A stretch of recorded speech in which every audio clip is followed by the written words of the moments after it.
मुश्किल भइल अब जख्म ही दिल के फिल भइल।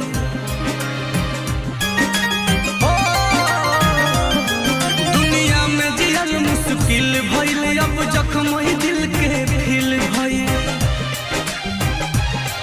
बर्बाद करके जिए आराम से बदनाम भइल रानी तुहरे नाम से।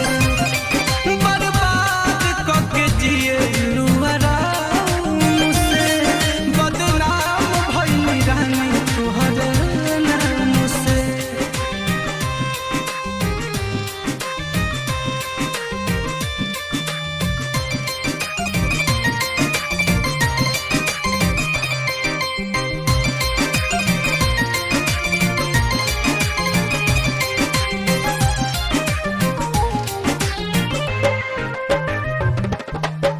डेगे डेगे काट बोआइल नामुमकिन बा पाँव धइल। अपने खास देखल ना चाहे प्यार के दुश्मन लोग भइल।